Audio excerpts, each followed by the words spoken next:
নমস্কার। ক্যালকালেন টিভি এবং Indo Bangla Times বিজনেসের সমস্ত দর্শকদের যারা এদিকে বা বলা হয় এপার ওপারে রয়েছে তাদের সবাইকে একসঙ্গে স্বাগত জানাচ্ছি।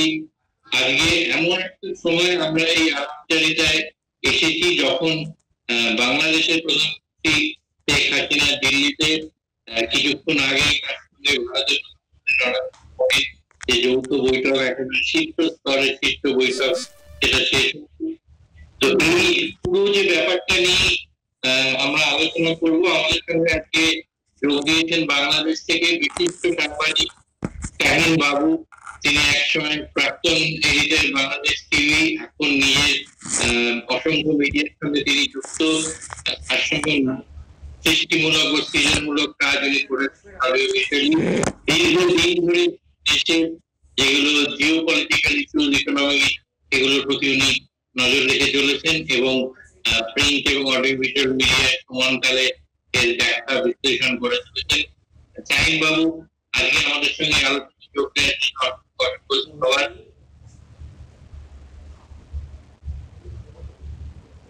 শাহিন, ধন্যবাদ প্রত্যেকটা আপনাকে বাংলাদেশের রাজধানী ঢাকা থেকে এবং ক্যালকালেন টিভি ইন্দো বাংলা টাইমস বিজনেসকে শুভকামনা যে আমরা একটা খুব ইম্পর্টেন্ট একটা বিষয় নিয়ে আমরা কথা বলবো। আমাদের যতটুকু বলার সুযোগ আছে সেটা নিয়ে প্লিজ তাদের বলেন। Thank you. আজকে তোমরাও নিশ্চয়ই আমরা যতখানি নজর দিয়েছিলাম ততখানি গুরুত্ব দিয়েই তোমরা নজর দেখেছিলে শেখ হাসিনা বাংলাদেশের প্রধানমন্ত্রীর সঙ্গে ভারতের প্রধানমন্ত্রী নরেন্দ্র মোদীর যে বৈঠক হলো, শীর্ষ বৈঠক, সেইটা তুমিও নিশ্চয়ই অবগত আছো যে এটা গত 1 বছরে এটা 10ম বৈঠক শীর্ষস্থলে দুই দেশের মধ্যে। তো এই যে 1 বছরের মধ্যে দুটো প্রতিবেশী দেশের মধ্যে 10 বার শীর্ষ বৈঠক হলো দুই প্রধানমন্ত্রীর মধ্যে, এইটাই বোধহয় প্রমাণ করে দেয় যে এই দুটো দেশের মধ্যে পারস্পরিক সম্পর্ক এবং সৌহার্দ্যের গুরুত্ব বা তাৎপর্যটা ঠিক কতখানি। তোমরা এইভাবে বাংলাদেশের দিক থেকে এটাকে কিভাবে দেখো? না, আজকে তো বাংলাদেশের প্রতিটা সংবাদ মাধ্যমে অনেক ছড়া করে এসেছে। আপনার সম্প্রচার মাধ্যমের ভিতরে টেলিভিশন যতটা চ্যানেল আছে সেগুলো অনেক গুরুত্ব দিয়ে নিউজটা প্রকাশ করেছে। আর এখানে প্রথম আলোতে আজকে যেটা আপনার অনলাইন ভার্সন যেটা স্যান্ডউইচ করছে, তবুও ফার্স্ট হিট করছে প্রথম আলো, একটা বাংলাদেশে অনেক পপুলার একটা কাগজ, বলেছে ঢাকা দিল্লি সম্পর্ক আরো জোরদার, 7টি নতুন সংবাদে স্বাগত করুন। 7টা আসলে মূলত 3টা নবায়ন হচ্ছে। 3টা নবায়ন, আমাদের নবায়নের ভিতরে আছে হচ্ছে আপনার 10টা যে সমঝোতা স্মারক, তার ভিতরে 3টা নবায়ন। 4 নম্বর সাথে আছে স্বাস্থ্য ও ওষুধ সংক্রান্ত পুরনো সমঝোতা নবায়ন করছে। স্বাস্থ্য ওষুধ সংক্রান্ত একটা পুরনো একটা যেটা আমাদের সমঝোতা ছিল সেটাকে নবায়ন করা হচ্ছে। আর এখানে আরো যেটা আছে 10টা চুক্তির ভিতরে হচ্ছে আপনার 8 নম্বর এবং 9 নম্বর যেটা, সেটা হচ্ছে দুর্যোগ ব্যবস্থাপনা প্রশাসনে Bharat national disaster management authority, Bangladesh ত্রাণ ও দুর্যোগ মন্ত্রণালয়ের বিদ্যমান সমঝোতা নবায়ন। এটা হচ্ছে 8 নম্বরটা। আর 9 নম্বরটা যেটা নবায়ন হয়েছে, যেটা মানে 3টার ভিতরে, সেটা হচ্ছে মৎস্য সম্পদের উন্নয়নে বিদ্যমান সমঝোতা নবায়ন। ঠিক আছে? তো 10টার ভিতরে 3টা নবায়ন আর 7টা হচ্ছে নতুন সমঝোতা, এবং প্রত্যেকটাই খুব ইম্পর্টেন্ট, অনেক ভ্যালু ক্রিয়েট করে। এবং বাংলাদেশের প্রত্যেকটা সংবাদ মাধ্যমে প্রথম আলো যুগান্তর লিখতে হচ্ছে যে মাননীয় বাংলাদেশের মাননীয় প্রধানমন্ত্রী বঙ্গবন্ধু কন্যাকে যেটা ছিল, যেটা দুই দেশের দুই শীর্ষ নেতৃত্ব যেটা ডিক্লেয়ার করেছে, এবং সেখানে তারা লিখ করেছে যুগান্তর যে টেকসই ভবিষ্যৎ বিশ্বদের সম্মত ঢাকা দিল্লি, এটা হচ্ছে যুগান্তর। এটা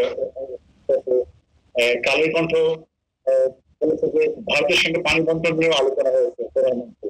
আসলে মূলত কিন্তু বাংলাদেশের মানে মেজর পিপলস, বাংলাদেশের মেজর পিপলস বিষয়টা হচ্ছে কিন্তু যে তিস্তা পানি, এই তো সম্প্রতি সময়ে যে বাদ দেওয়া, আমরা কিন্তু এখানে ভারতীয় ক্ষতিগ্রস্ত হচ্ছে ওই পারে, আমরাও এই পাশে যে পানিটা আটকে রাখার কোনো স্পেস নাই, পানিটা আটকে রাখার সুযোগ থাকে না। আসলে বৃষ্টি হলে সেটা ওভারলোড হয়ে যাবে, এটাই স্বাভাবিক।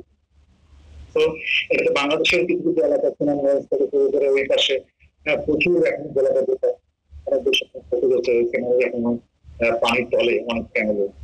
তো ভারতের ভিতরে যেটা আছে মেঘালয় টেঘালয় ওই সাইডেও মানুষ অনেক বেশি এবং ক্ষতিটাই হওয়া স্বাভাবিক জিনিস, এটা আজকে নতুন কিছু না, এটা অনেক বছরের শত শত বছরের দিনগুলো আমরা সেখান থেকে হয়ে আসছে। কিন্তু এটা নিয়ে দীর্ঘদিনের একটা আমাদের বিষয়, আমাদের ফোকাস মিডিয়ার ফোকাস ভারতীয় এবং এখানে মাস্তিকলের যে জায়গাটা সেটা হচ্ছে যে প্রত্যেকটা দেশে কিন্তু প্রত্যেকটা দেশে থাকে, সেটা হচ্ছে যে একটা শ্রেণী উস্কানি দিবে, একটা শ্রেণী বিভ্রান্তি ছড়াবে, একটা শ্রেণী সবসময় গসিপিং করবে। এটা ইউরোপেও আছে, আমেরিকাতেও আছে, আমাদের সাবকন্টিনেন্ট এশিয়াতেও কিন্তু এটা আরো বেশি চর্চা হয় এটা।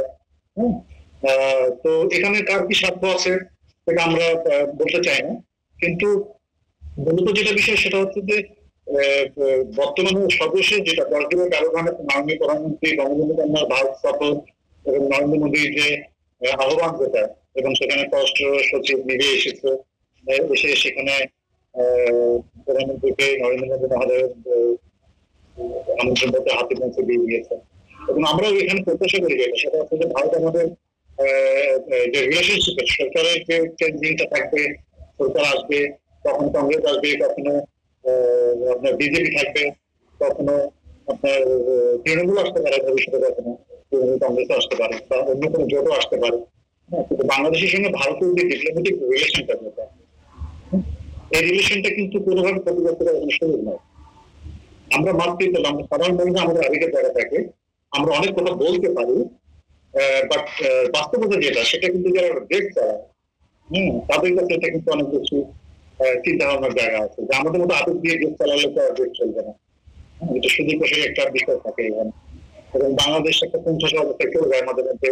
এখানে China politics, Russia politics, American politics, ঠিক আছে। ভারতের সঙ্গে যে সম্পর্কটা, ভারত অনেক বড় রাষ্ট্র, পৃথিবীর ভিতরে ভারতের যে অবস্থান সেটা বিভিন্ন ক্যাটাগরিতে বিভিন্ন রেটিং এ দেখা যায় যে সব দিক থেকে আগানো, ইকোনমিতে আগানো, কৃষ্টি কালচার থেকে শুরু করে ভারতের অনেকগুলো বিষয় কিন্তু ইন্টারন্যাশনাল কিন্তু একটা অনন্য একটা উচ্চতায় ভারতের একটা অবস্থান আছে। সেখানে বাংলাদেশের বিষয়টা হচ্ছে বাংলাদেশ মনে করে যে বাবা তুমি আমার বন্ধু প্রথম দেশ, তুমি আমার একাত্তরের যে জায়গাটা তুমি আমাকে যে সাপোর্টটা দিয়েছো, তারপরে তো ইন্দিরা গান্ধী, শ্রীমতী ইন্দিরা গান্ধী আমাদের সঙ্গে সম্পর্ক জাতির পিতা বঙ্গবন্ধুর সঙ্গে যে একটা বিশ্বস্ত সম্পর্ক আমরা যেটা কন্টিনিউ করেছি। এবং আমরা অবশ্যই ভারতের সঙ্গে এই জায়গাটা আমরা চাই না যে আমরা আমরা নিজের একটা গ্রুপ আছে, ইন্ডিয়া আছে, কলকাতাও আছে, কলকাতাও আছে, একটা কিছু বাংলাদেশে গালাগালি করবে, বাংলাদেশের মানুষকে গালাগালি করবে, ঠিক আছে, বাংলাদেশে আছে, ভারতেও আছে, সব কিছু আছে। কিন্তু আমরা যারা আসলে ফিউচার নিয়ে চিন্তা করি, আমরা যারা ফিউচার নিয়ে চিন্তা করি, তারা তো অবশ্যই এই বিষয়গুলো আবার একটু তোমাকে যেটা জানতে চাইছি যে খুব সম্প্রতি জানুয়ারি মাসে তোমাদের দেশেও সাধারণ নির্বাচন হলো এবং সেখানে হাসিনার নেতৃত্বাধীন আওয়ামী লীগ সরকারের প্রত্যাবর্তন ঘটল বিপুল ভাবে জনসমর্থন নিয়ে। ভারতবর্ষ সম্প্রতি সাধারণ নির্বাচন নিয়ে গেছে, আরো ফল ঘোষণা হয়েছে। আমরা জানি যে মোদীর নেতৃত্বাধীন সরকারই আবার প্রত্যাবর্তন করেছে, কিন্তু সরকারের যে ক্ষমতা সেইটা বোধহয় ক্ষয়িষ্ণু হয়ে গেছে এবং একটা শক্তিশালী তো তোমাদের দেশে যেরকম যে সরকার চলছিল তারাই বিপুল ক্ষমতা বিপুল আসন নিয়ে ফিরে এসেছে, এখানে কিন্তু পটভূমিকাটা একটু হলেও বদলে গেছে, যদিও সরকারটা এক, সরকারের রংটা এক, কিন্তু দেখতে গেলে একটু বদলে গেছে। তো এই পরিপ্রেক্ষিতে দাঁড়িয়ে দুই দেশের দুই পড়শি দেশের মধ্যে পররাষ্ট্রনীতি বা অর্থনীতির যে একটা ধারাবাহিকতা, সেইটার প্রয়োজনীয়তা কতটা অনুভব করছো তোমরা? এটা তো দাদা খুব ভালো বলেছেন আপনি, একটা যেটা নিয়ে আমরা আসলে অন্য বিষয়ে কথা বলছিলাম, কারণ কথা তো আসলে অনেক। আমরা যখন ভারত বাংলাদেশ নিয়ে কথা বলবো তখন কিন্তু আমাদের কথা শেষ নাই। আমাদের এখানে আবেগ আছে, ভালোবাসা আছে, রাগ আছে, ক্ষোভ আছে, অভিমান আছে, আমাদের অনেক বিষয় আছে, ঠিক আছে। তো ওয়েস্ট বেঙ্গল থেকে আমরা যে রেসপন্সটা পাই এটা কিন্তু আমরা পাঞ্জাব থেকে পাই না, তামিলনাড়ু থেকে পাই না, আসাম থেকে পাই না, ঠিক আছে, নোটিশ করছে। হ্যাঁ, আর হচ্ছে যে আপনার মানে আমি সমস্ত নভেম্বর বাদ দিয়ে কথা বলছি। একটা হচ্ছে যে বাংলাদেশ ভারত ইন্টার পার্টনারশিপ, 2 নম্বরটা হচ্ছে আপনার ইন্ডিয়া বাংলাদেশ গ্রিন পার্টনারশিপ, তারপরে 3 নম্বরে যেটা আপনার সমুদ্র সহযোগিতা ও সুনীল অর্থনীতি, 4 নম্বরটা যেটা নবায়ন হয়েছে স্বাস্থ্য ও ওষুধ সংক্রান্ত পুরনো সমঝোতা নবায়ন, 5 নম্বরটা হচ্ছে ভারতের স্পিচ এবং ডাক ও টেলিযোগাযোগ মন্ত্রণালয়ের সঙ্গে সমঝোতা। এটা খুব একটা ইম্পর্টেন্ট একটা বিষয় আমাদের সঙ্গে, আমরা মনে করি যে এটা সময় উপযোগী একটা বিষয়। হ্যাঁ, এত কাছের রাষ্ট্র আমাদের, একটা বিশ্বস্ত রাষ্ট্র, ঠিক আছে, কিন্তু আমরা এই জায়গাটা লিড করছি অনেকজন। হ্যাঁ, তো আমরা এটা কনগ্রেচুলেট করি দুই দেশের সরকারকে। বিশেষ করে আমরা নরেন্দ্র মোদী মহোদয় এবং শেখ হাসিনাকে বাংলাদেশের প্রধানমন্ত্রীকে অবশ্যই আমার ধন্যবাদ দেওয়ার জন্য। এটা একটা ভালো একটা বিষয় আমার কাছে মনে হয়েছে। 6 নম্বরটা হচ্ছে দুই দেশের রেল মন্ত্রণালয়ের মধ্যে সংযোগ সংক্রান্ত সমঝোতা। হ্যাঁ, কারণ রেলটা নিয়ে কিন্তু বিতর্ক আছে, একটা বিতর্ক থাকবে, একটা বিতর্ক হলে বিতর্ক থাকবে। আমাদের সম্পর্ক কিন্তু বিতর্কের উদ্দেশ্য সম্পর্ক, ঠিক আছে। যারা বিতর্ক করবে তারা কিন্তু সাহায্য শুধু বিতর্ক হয়ে করবে। হ্যাঁ, আমরা কিন্তু বিতর্কের বাইরে থেকে কিন্তু আমরা কথা বলতে চাই, ঠিক আছে। তো এইটাকে বাঁচায় রাখতে হবে, এটাকে কন্টিনিউ করতে হবে। এটাকে যারা এটাকে নেগেটিভ ভাবে দেখে তারা একটা পজিটিভ হবে সময় আগে, কিন্তু এটা হতে বাধ্য। কারণ ডিজিটাল মাল্টি কালচার যেটা ডিজিটালাইজড হচ্ছে, আপনি এটাকে প্রকৃত করে রাখতে পারবেন না। আজকে শেখ হাসিনা আছে, বাংলাদেশের প্রধানমন্ত্রী নরেন্দ্র মোদী আছে, ভারতের বিভিন্ন থাকবে না, তারা অনন্তকালের জন্য কেউ আসে না, কিন্তু কিছু কিছু জিনিস জাতি ভোগ করে, সে জনগোষ্ঠী, সে ভূখণ্ডের মানুষের সাথে পায়। তো যেটা বলতে চাচ্ছিলাম সেটা হচ্ছে যে আপনার রেল মন্ত্রণালয়ের সঙ্গে মধ্যে যে সংযোগ যেটা বিশেষ সমঝোতা, যেটা খুবই আমরা এটা কনভেনশন করেছি, এবং সমুদ্র বিষয়ের গবেষণার দুই দেশের সমঝোতা। বাংলাদেশের অনেক সক্ষমতা এখনো থাকতে আছে। বাংলাদেশের একটা আপনার সাবমেরিন, হ্যাঁ, সেটা পর্যাপ্ত না, বাংলাদেশের একটা সাবমেরিন সেটা পর্যাপ্ত না। আর বাংলাদেশের জাহাজ যেটা আছে, হ্যাঁ, সেটা কিন্তু পরিপূর্ণভাবে এখনো কিন্তু ভারতের একটা ধরনের একটা পজিটিভ সাইড যদি পাওয়া যায়, তো আমার মনে হয় যে এটা আসলে একটা ভূমিকা রাখতে পারবে। মানে ভারতের এত সম্পদ, ভারতের এত কিন্তু ভারত আমাদের কাছে কি নিয়ে যেতে পারে?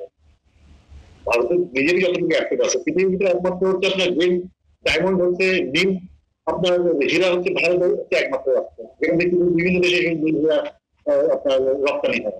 হ্যাঁ, আপনি জানেন কি আমি জানি না, ঠিক আছে। ভারত কিন্তু একমাত্র রাষ্ট্র, ঠিক আছে, গ্রিন ডায়মন্ড যেটা পাওয়া যায়। ভারত নিজে অনেক স্বয়ংসম্পন্ন, অনেক দিক থেকে স্বয়ংসম্পন্ন, অনেক স্বয়ংসম্পন্ন, ঠিক আছে।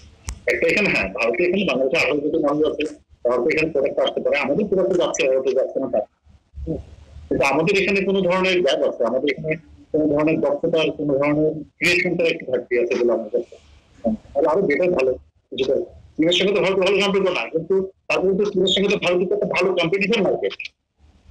করোনার সময় যখন বন্ধ হয়ে গেল সবকিছু, তখন ভারতের ব্যবসায়ীরা বললো যে এখন তো আমার বিপদে পড়ে গেলাম, কারণ চীন থেকে তো আমাদের এক্সপোর্ট যদি আমরা টোটালি করতে না পারি, তাহলে আমরা তো ব্যবসায়িকভাবে ক্ষতিগ্রস্ত হবে।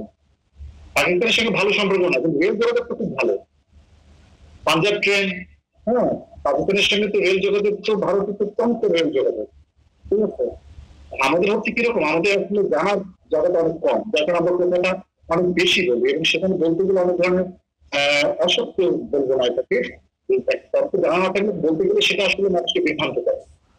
তো জানতে হবে, এবং বিশেষ করে মিডিয়ার লোকদেরকে আরো বেশি করে জানতে হবে। হ্যাঁ, আমরা যে কথা বলছি সেটা বললাম আমি, পাওয়াবো বিতর্ক যে কেউই না, কিন্তু ভারতে তো আমরা নিব, মন্দিরটুকু আমরা ত্যায্য করবো, কোন ত্যায্য, ঠিক আছে। আমরা যা বলছি এটা আমাদের ভালোবাসা, বিশ্বাস, হ্যাঁ, একটা জায়গা যেটা আমরা একটা কন্টিনিউ করতে হবে, চালিয়ে দিতে হবে। তারপর যেটা গেল আপনার যে দশটার বিষয়ে চুক্তি হয়েছে, তুমি খুব সুন্দরভাবে কম্প্রিহেন্সিভলি যেগুলো ব্যাখ্যা করলে।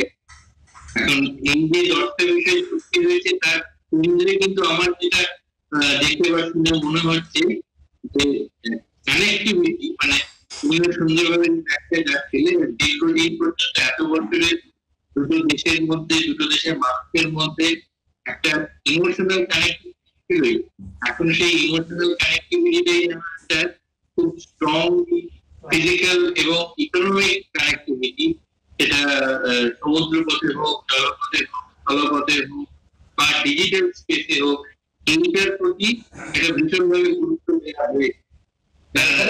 একটা ইন্টারেস্টিং বিষয় আছে ঋত্বিক দা, এখানে একটা ইন্টারেস্টিং একটা বিষয় আছে, যে বিষয়টা দীর্ঘদিন আমরা আমাদের সঙ্গে ভারতের বিষয় হয় যে আমরা ইউরোপের, আমেরিকার বিভিন্ন দেশের, রাশিয়ার, হ্যাঁ, বিভিন্ন আপনার বিভিন্ন সময় কিন্তু আমাদের যৌথ মহড়া হয়, যৌথ কিছু কোলাবরেশন, আমাদের কিছু ওয়ার্কশপ হয়, কিছু কোর্স হয়, ঠিক আছে।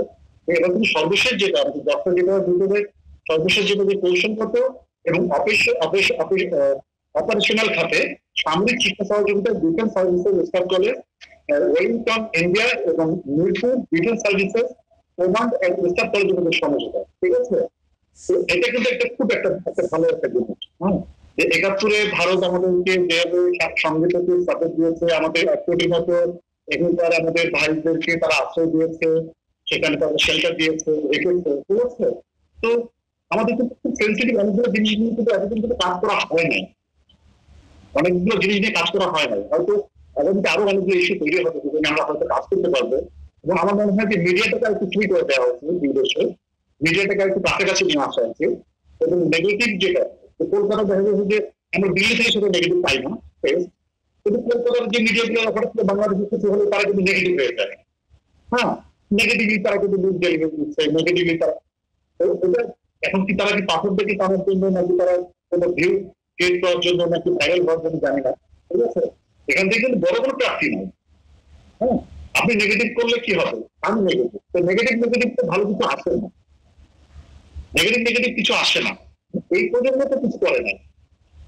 ভারতীয় যদি কেউ মুসলিম কেউ যদি কেউ নিপীড়ন করে পালন করা হচ্ছে একটা গোষ্ঠী, বাংলাদেশে যদি সনাতন ধর্মীয়কে কেউ যদি নিপীড়ন করে তারা হচ্ছে একটা গোষ্ঠী, ঠিক আছে।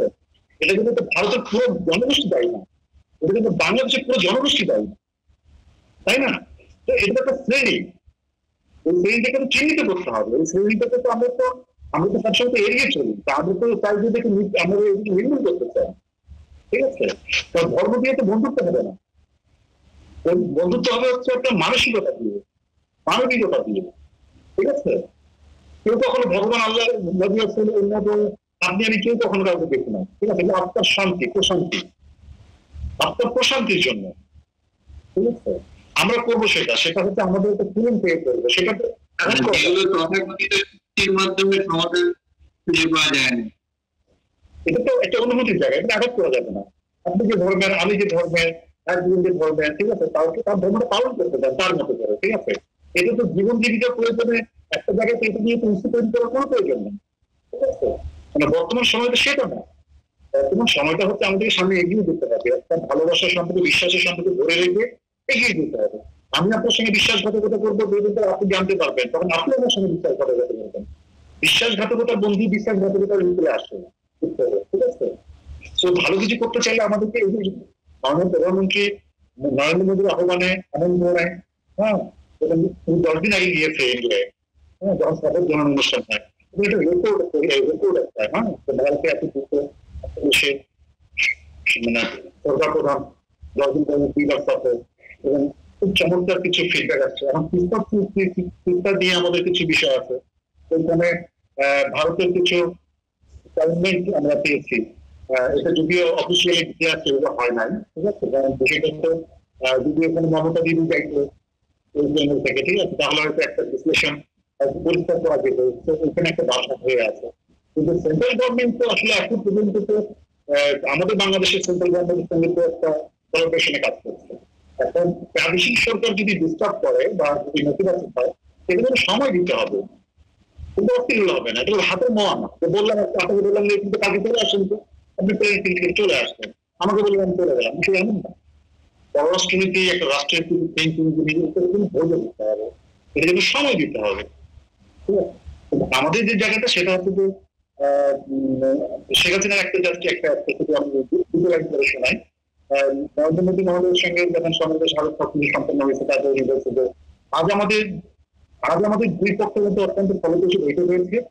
আমরা রাজনীতি ও নিরাপত্তা, বাণিজ্য ও যোগাযোগ, অভিন্ন নদীর পানি বন্টন, বিদ্যুৎ ও জ্বালানি এবং আঞ্চলিক ও বহুপক্ষীয় সহযোগিতার সাথে পারস্পরিক স্বার্থের অন্যান্য বিষয় নিয়ে আলোচনা করেছে। সেখানে আরো বলেন, উভয় দেশ শান্তিপূর্ণ ও সমৃদ্ধ ভবিষ্যতের দিকে আমাদের দুই নির্দেশনা দিকে ভীষণ স্টেটমেন্ট সমর্থন করেছে। তার মানে তাদের কি দাঁড়ায় এখানে, উভয় দেশ শান্তিপূর্ণ ও সমৃদ্ধ ভবিষ্যৎ, আমাদের কিন্তু শান্তিপূর্ণ এবং সমৃদ্ধ ভবিষ্যতের দিকে তাকাতে হবে। আমাদেরকে খুনাখুনি, মারামারি দিকে যাওয়া যাবে না, বিশ্ব আজকে এগিয়ে যাচ্ছে, আমরা পাশাপাশি দেশ, আমরা যদি ডিস্টার্ব করি ভারতকে, ভারতের একটা সময় ছিল যখন সেভেন সিস্টারকে এখানে অস্ত্র সরবরাহ করা হতো, সেভেন সিস্টারকে এখানে উত্তর করে রাখা হতো, এখানে একটা আস্থা ছিল, সেসব কিন্তু অস্তিত্ব এখন নাই। ঠিক আছে, ভারতের কিন্তু এখন কিন্তু ঘুম কিন্তু খুব ভালো হয়। হ্যাঁ, সেভেন সিস্টারের উৎপাদ ছিল সেখানে গ্রুপের যেটা, ঠিক আছে, তো সেখান থেকে বাংলাদেশ গভর্নমেন্ট চাইতো যেটা তাদের যে নীতিগত যেটা জায়গা, সেটা আপনি বন্ধু মানে বন্ধু, বন্ধুর সঙ্গে আমি তোমাকে বন্ধু বলবো, পিছনের দিকে তোমার ছুরি মারবো, ঠিক আছে, এটা কিন্তু না। কারণ বঙ্গবন্ধুর যে আদর্শ তার রক্তের বাহিত প্রবাহিত শেখ হাসিনার কাছে যেটা আছে সেটাই কিন্তু তার কিন্তু প্রতিফলন ঘটিয়েছে। ঠিক আছে, তো সেটার বিনিময়ে কিন্তু আমরাও চাইবো ভারতের কাছে যে বন্ধুত্ব, সুন্দর একটা সম্পর্ক, বিশ্বাসঘাতকতা না। তুমি আমাকে বন্ধুর কথা বলে তুমি আমি ক্ষতি করতে পারবো। ঠিক আছে, আমি তোমাকে বিশ্বাস করি, সেই বিশ্বাসটা আমি জীবন সেটিং বন্ধ রাখতে চাই তোমার কাছে। তুমি যেন আমার বিশ্বাসের জন্য কোনো ক্ষতি তুমি যেন কারণ না হয়ে যায়। তো এই যে 10টা চুক্তি প্রথম ফাঁকে ফাঁকে আমরা উপস্থাপন করার চেষ্টা করেছি যে, এবং এটা অবশ্যই আরো অনেক কথা হবে, এই বিষয়গুলো নিয়ে আরো অনেক বিশ্লেষণ হবে, এবং আমাদের বিশেষ করে ভিসা নীতিটাও একটু ফ্রি করে দেওয়া উচিত।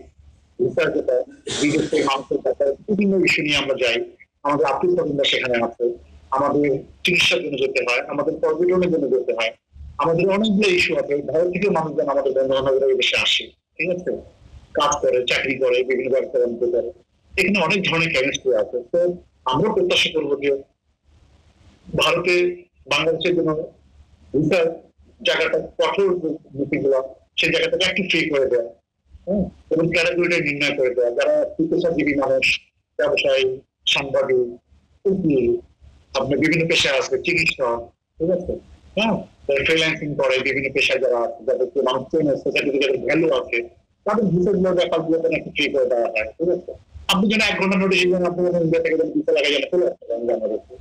বাংলাদেশের একজন পেশাদার মানুষ যেন সেও যেন খুব দ্রুত ভারত যেন প্রাপ্ত হতে পারে, তার 10 দিন ওয়েট করতে না হয়।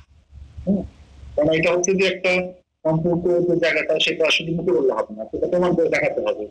হ্যাঁ, সমুদ্র স্মারক হচ্ছে, সমুদ্র হচ্ছে, এখন যদি বলি নবায়ন, এখন নবায়ন যে 3টে নবায়ন হলো, এই নবায়ন গুলো আমরা কি পেয়েছি, এটাও কোথাও দুটো দেশের মধ্যে সম্পর্ক বিশ্বাস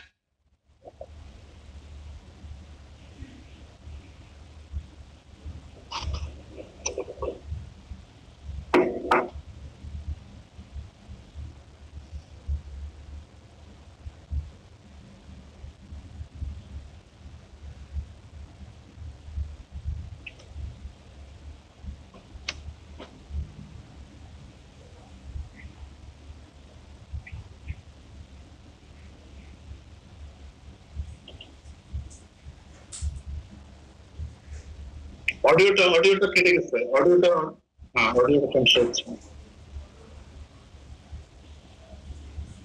অডিওটা সমস্যা হচ্ছে। হ্যালো, শুনতে পাচ্ছ? হ্যাঁ, এখন শুনতে পাচ্ছি, এখন শুনতে পাচ্ছি। হ্যাঁ, তুমি খুব সুন্দরভাবে ব্যাখ্যা সম্পর্ক, বিশ্বাস, এগুলো খুব ইম্পর্টেন্ট জায়গা। সেই সঙ্গে দত্তের চুক্তির কথা যেহেতু বলছি, যে দত্তের চুক্তির মধ্যে দিয়ে তার মূল লক্ষ্য বা কেন্দ্রটা হচ্ছে যে এই মুহূর্তে দাঁড়িয়ে বাংলাদেশের জন্য সবচেয়ে প্রয়োজনীয় বা গুরুত্বপূর্ণ তা হচ্ছে ম্যাক্রো ইকোনমিক সেফটি, ইনফ্লেশনটাকে কন্ট্রোলে রাখা, ইকোনমিক প্রোগ্রেস, অর্থনৈতিক বিকাশ, এবং এই সব কিছুর জন্য ভারতবর্ষের একটা গুরুত্ব বা তাৎপর্য আছে বাংলাদেশের কাছে। কিন্তু একজন এতদিনের বর্ষিয়ান বা গুরুত্ব সাংবাদিক হিসেবে তোমার কি মনে হয় না যে বাংলাদেশের যতটা ভারতকে ভারতের দিক থেকেও কিন্তু এই পড়শি দেশের সঙ্গে সম্পর্কটা মজবুত রাখা অত্যন্ত গুরুত্বপূর্ণ?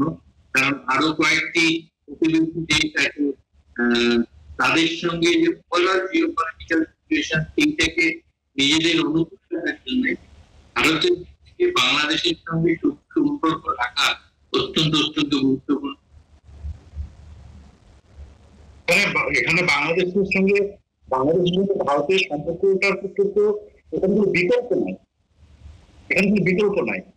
ঠিক আছে, বাংলাদেশের ডিপ্লোমেটিক যে জায়গাটা, সেটা থেকে কিন্তু বাংলাদেশ কিন্তু বিশেষ করে এই সরকার অনেক ধরনের চ্যালেঞ্জ মোকাবেলা করে আপনার আমেরিকাকে ব্যালেন্স করছে, রাশিয়াকে ব্যালেন্স করছে, চায়নাকে ব্যালেন্স করেছে। ঠিক আছে, হ্যাঁ, এবং এবং এই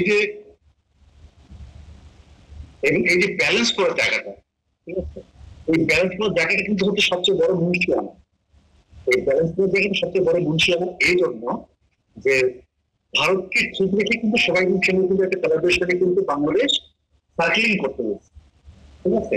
কোয়াডের সঙ্গে যে একটা কমিউনিকেশন ছিল, মাঝখানে অনেকগুলো জিনিস আমাদেরকে ফেস করতে হয়েছে। বাংলাদেশকে আসলে জনবল যতই হোক না কেন, 18 কোটি 16 কোটি 18 কোটি মানুষ যতই হোক না কেন, আসলে তো ছোট, ভূখণ্ডটা তো ছোট, ঠিক আছে। এটা তো এত বড় না যে মানুষজন ওখানে মানে খুঁজে পাওয়া যায় না। এটা কানাডা না,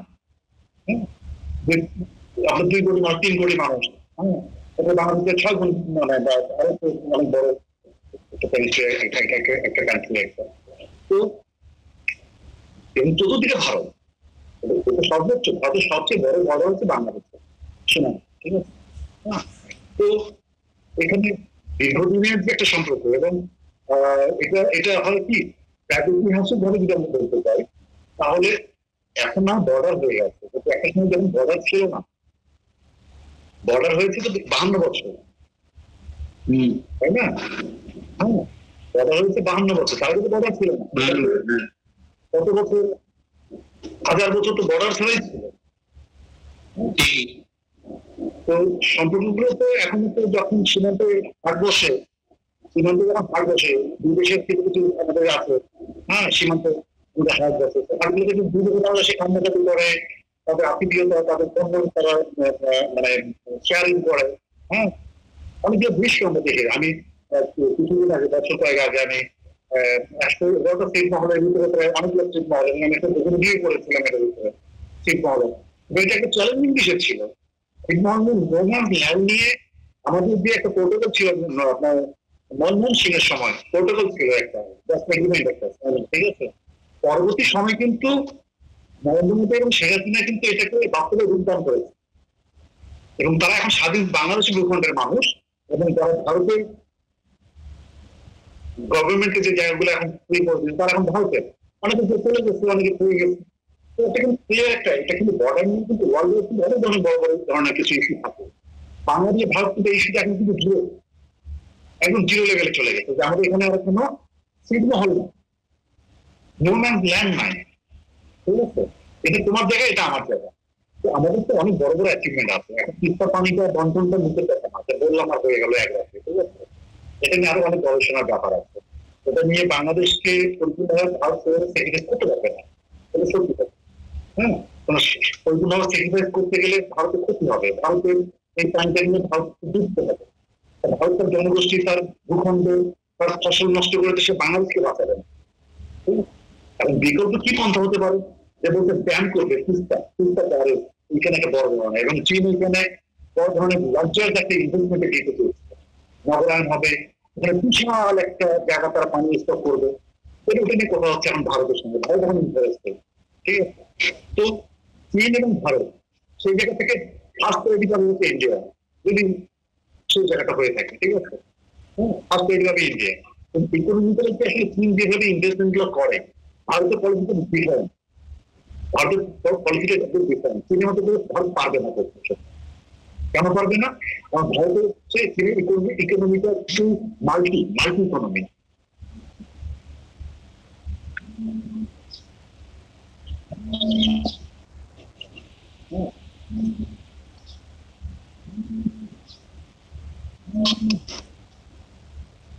মাল্টি ইকোনমি। তো যেটা বিষয় সেটা হচ্ছে যে আমাদের শেষ করি, তিস্তা নিয়ে অবশ্যই আরো অনেক সময় আমাদের দিতে হবে। তিস্তা নিয়ে, তিস্তা পানি বন্টন নিয়ে 52টা যেটা অভিন্ন নদী ভারতের সঙ্গে বাংলাদেশের 52, ঠিক আছে, একদমই সম্ভবত 52টা হবে। 52টা অভিন্ন নদী ভারত এবং বাংলাদেশের, এটা একদম একটা খুব বড় ধরনের একটা মেজর বিষয়। এই তিস্তাটা হচ্ছে আমাদের সবচেয়ে বড় ইস্যু, প্রধান ইস্যু হচ্ছে তিস্তা পানি বন্টন, ঠিক আছে। কিন্তু এটার জন্য অবশ্যই একটা বড় ধরনের একটা প্ল্যানিং করতে হবে, মাস্টার প্ল্যান করতে হবে, এবং দীর্ঘমেয়াদী একটা মাস্টার প্ল্যান করতে হবে, যেটা এবং ভারতের সদস্য থাকতে হবে। কারণ ভারতের সদস্য থাকলে যদি আপনার ওয়েস্টার্ন গভর্নমেন্টকে ডিস্টার্ব করে, যদি না চায়, ঠিক আছে, তাহলে সেন্ট্রাল গভর্নমেন্টের পক্ষে খুব কঠিন এই কাজটা করতে পারে। আর মমতা ব্যানার্জি যদি এটা যদি আপনাকে কোনোভাবে যদি সেগ্রিগেট করে, ঠিক আছে, তাহলে করতে পারে, কিন্তু এটা নরেন্দ্র মোদী করতে আসলে ইস্যুটাকে আপনার সাকসেসফুলি অপারেশনে নিয়ে যাওয়া পসিবল না, যেটা আমরা তাকে ব্যক্তিগত কিছু বোঝার চেষ্টা করি, ঠিক আছে। তবে নরেন্দ্র মোদী মহোদয়ের এটা ইচ্ছা আছে, তার আকাঙ্ক্ষাটা ক্ষতিকর। ভদ্রলোক কিন্তু আছে কিছু তার ভিতরে, রাষ্ট্র চালাতে গেলে কিছু কিছু টেকনিক্যাল জিনিস ইউজ করতে হয়, তারা করতে হয়। আপনি আমি পরিবার চালাই, আমরা কিছু কিছু জায়গায় আমাদের চারটা পাঁচটা মানুষের সংখ্যা, আমরা কিছু কিছু জায়গায় টেকনিক্যাল হয়ে যাই না, ডিপ্লোমেটিক হয়ে যায় না, ডিপ্লোমেটিক তো হতে হয়, ঠিক আছে। তারপর লোকজন রাষ্ট্র চালায়, তার মানে কি তার কিন্তু সবটা জিনিস ঠিক আছে, তাকে আরো কত ডিপ্লোমেটিক করতে হয়, তাকে দুই আর এসে দেশের সঙ্গে কমিউনিকেট করতে হয়, ঠিক আছে। তার ভিতরে একটা আমলাতন্ত্রের একটা প্রভাব থাকে, একটা দুর্নীতির অ্যান্টি গভর্নমেন্ট ফোর্স থাকে, ঠিক আছে। তো আমরা পাঁচটা ফ্যামিলি মানে সদস্য পরিবার কাউকে হিমশিম খাই, তো একটা রাষ্ট্রের যে সৃষ্টি থাকে তাকে তাহলে কতটুকু হিমশিম খেতে হয়, অনেক কূটকৌশল, ষড়যন্ত্র, অনেক ধরনের নীতিগত ঝুঁকি, এটাকে বুঝতে হবে, এটাকে মাথায় নিয়ে কাজ করতে হবে।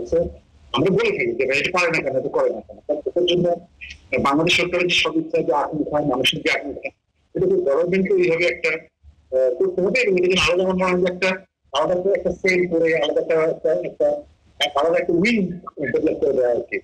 বাংলাদেশ ভারত, হ্যাঁ, একটা একটা গভর্নমেন্ট, দুই গভর্নমেন্ট একটা আলাদা, যেমন মিনিস্ট্রি যেমন আছে আমাদের মন্ত্রণালয়, বাংলাদেশ গভর্নমেন্ট শুধু গভর্নমেন্টের শুধু ইস্যুগুলোকে নিয়ে তারা কাজ করবে, এবং দুইটা এটা কোনো মন্ত্রণালয়ের সঙ্গে সংশ্লিষ্ট থাকবে না, তাই প্রধানমন্ত্রীর সঙ্গে সংশ্লিষ্ট থাকবে, এবং তার যারা উপদেষ্টা যারা, ঠিক আছে, তার যারা কর্মাধ্যক্ষ যারা, তাদের সঙ্গে কিন্তু কমিউনিকেট থাকবে, ওই যে উইংটা, যে সেলটা থাকবে, ঠিক আছে। হ্যাঁ, এবং ওই উইংটা কি করবে, ওই উইংটা শুধু বাংলাদেশ ভারতের ইস্যু, বাংলাদেশ ভারতের ইমোশন, বাংলাদেশ ভারতের কি কি হতে পারে এসব নোট আউট করবে, এবং ভবিষ্যতে যদি রিসার্চ করবে, এসব নিয়ে দীর্ঘমেয়াদী প্ল্যানিং করে এটাকে আরো কিভাবে একটা বিশ্বাসযোগ্য, আরো বিশ্বাসযোগ্য জায়গায় নিয়ে যাওয়া যায়। এবং বাংলাদেশে একটা পিপলস ভারত বয়কট করো, এটা করো, সেটা করো, কিন্তু ভারত বয়কট করার পরে কিন্তু তারা কিন্তু ভারতীয় পণ্য খাচ্ছে, ঠিক আছে। ইসরায়েল বয়কট করো, বয়কট করো, কিন্তু আর বাকি কিন্তু কমই খাচ্ছে, ঠিক আছে। সে আপনার ম্যাগি বলতেছে বয়কট করো, নুডলস, সে ম্যাগি খাচ্ছে। তো আপনি পেঁয়াজ বয়কট করেন, পেঁয়াজ বয়কট করেন, চাল বয়কট করেন, চাল বয়কট করেন, ঠিক আছে।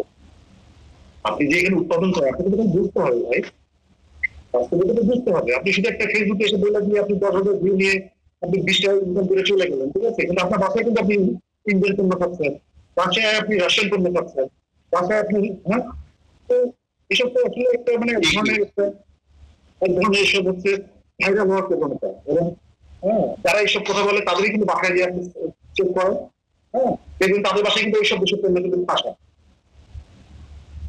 তাদের হাতে যে পায়ে যে মানে জুতোটা দেখবেন যে আপনি ইন্ডিয়ান মার্কেট কোন একটা জায়গা থেকে কিনে নিয়ে আসছে, ঠিক আছে।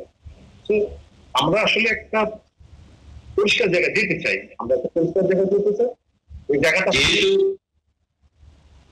যেহেতু তুমি আর আমি দুজনেই পেশাগত ভাবে সাংবাদিক, তাই হয়তো সাধারণ যেভাবে দেখে তার বাইরেও আমরা সবসময় অনেক কিছু বাড়তি খোঁজার চেষ্টা করি। তুমি যে বাড়তি খোঁজার যে ইনিশিয়েটিভ, তার থেকে যেটা মনে হচ্ছে যে ধরো ভারত বাংলাদেশ সম্পর্কের মধ্যে ভারের উপর নিঃশ্বাস ফেলতে চায় না, অনেক কিছু হয়তো পাচ্ছে দুটো দেশ একটা দেশ আমরা চিনি, এই নির্দিষ্ট জলমন্ডল অনেক ভিতরে চলে আছে এখন থেকে, এবং চায়না শোনা যাচ্ছে একটা পাল্টা জমা দিয়ে রেখে দিন বাংলাদেশ সরকারের কাছে, যে যদি ভারতবর্ষের সঙ্গে সুন্দর না হয় আমরা দাঁড়িয়েছি অল্টারনেটিভ প্রকল্পটা আমরা করে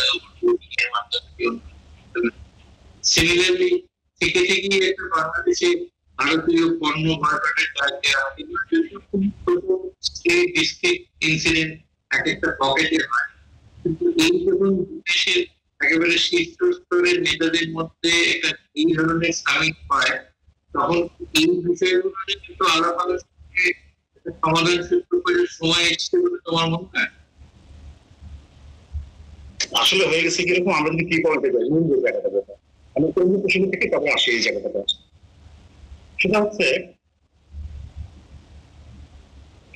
আপনি যখন ফেসবুকে যাবেন, বিভিন্ন পেজে যাবেন, বুঝতে যাবেন তো কিন্তু ডিজিটাল ক্রিয়েটর, অল আর ডিজিটাল ক্রিয়েটর, ঠিক আছে?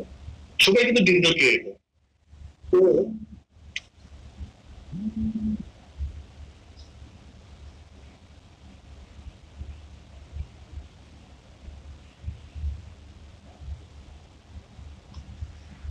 হ্যালো, হ্যাঁ, শুনছেন? তুমি আমার প্রশ্নটা শুনতে পেয়েছো কি? কোনটা? আমি কোথাও একটু আমাকে আরেকবার রিপিট করেন, রিপিট করেন। আমি বলছিলাম যে যেহেতু পেশাগত ভাবে আমরা দুজনেই আর্থিকতার সঙ্গে যুক্ত, আমরা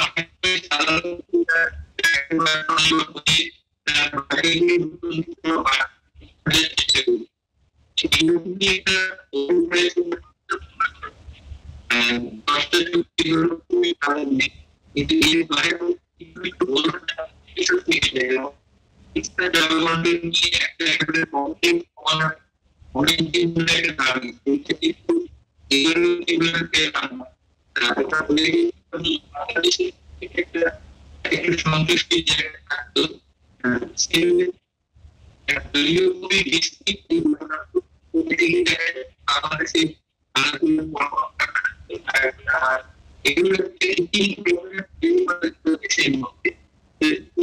সমস্যাগুলো এইগুলোকে সমাধানের জন্য কি দুটো থেকে শিশুদের নেতাদের মধ্যে বসে একটা স্থায়ী সমাধান খুঁজে উচিত নয়? অবশ্যই অবশ্যই, এটা একটা জিনিস হচ্ছে কিরকম সমাধান, কিন্তু আমি বলি হ্যাঁ সমাধান কিন্তু আসলে বিষয়টা হয় কিরকম, আপনি যদি বলেন এক বালতি দুধের মধ্যে কিন্তু এক ফোঁটা চানা কিন্তু ভিতরে নষ্ট করে দেওয়ার জন্য যথেষ্ট, ঠিক আছে? আপনি এক বালতি দুধের মধ্যে এক ফোঁটা চানা দুধটাকে নষ্ট করে দেওয়ার জন্য যথেষ্ট।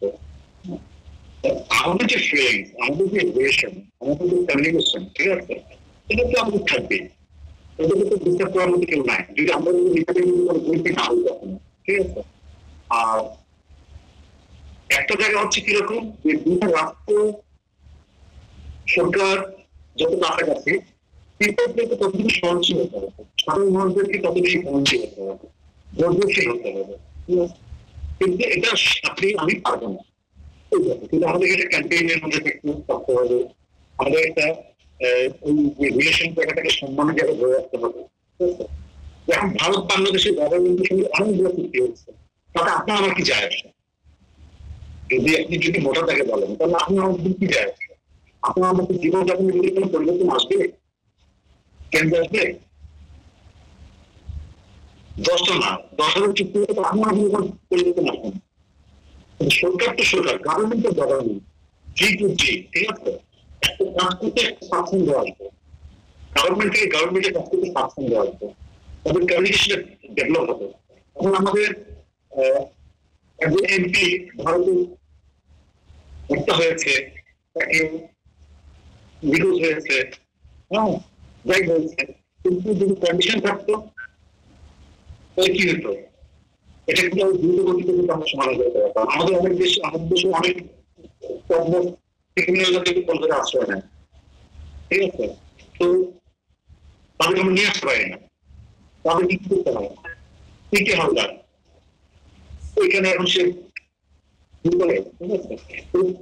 গভর্নমেন্ট থাকতো, গভর্নমেন্ট টু গভর্নমেন্ট থাকতো, তাহলে ভারতবর্ষে গভর্নমেন্ট বাংলাদেশকে দিয়ে দিতে আমাদের বিচার করতে এখানে, ঠিক আছে? কারণ কলকাতা পুলিশে পয়সা দিয়ে যে ওকে তো বাঁচা হয় না, এটা নিশ্চয়ই দেখ 100 কোটি টাকা মালিক, ওখানে 200 কোটি টাকা কলকাতা কোনো পুলিশ কোনো অ্যাডমিনিস্ট্রেশন ওখান থেকে উত্তর গ্রহণ করলে তার থেকে পুলিশের হতো, সেটা তাকে অসুবিধা ধর করবে না, এটা তো নিশ্চয়ই দিতে পারে। ওটাকে কেউ দেখাতে পারতো না মিডিয়াকে, 20,000 থেকে 2 কোটি 5 কোটি টাকা জিনিস হতো, নেয় না যে এটাই তো নিশ্চয় হতো। হ্যাঁ, এটা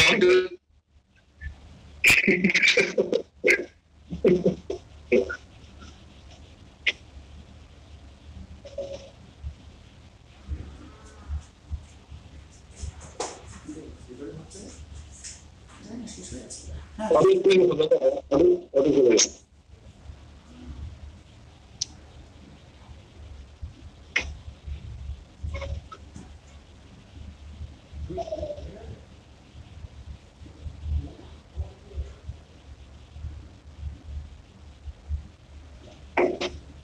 যাচ্ছে না,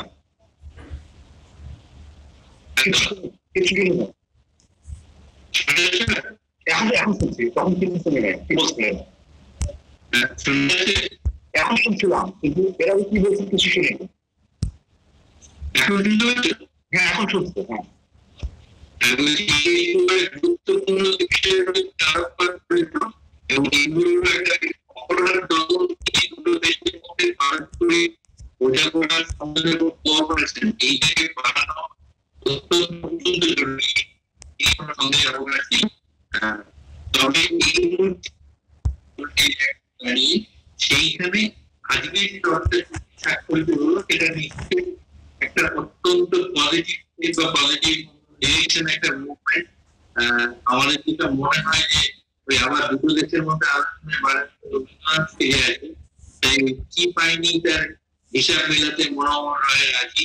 আমরা কি কি পেলাম এইটা নিয়ে আমাদের আমরা অত্যন্ত ইতিবাচক মনোভাব নিয়ে সামনের দিকে এগোবো, এটাই দুটো দেশের থেকে একটা আশা হওয়া উচিত।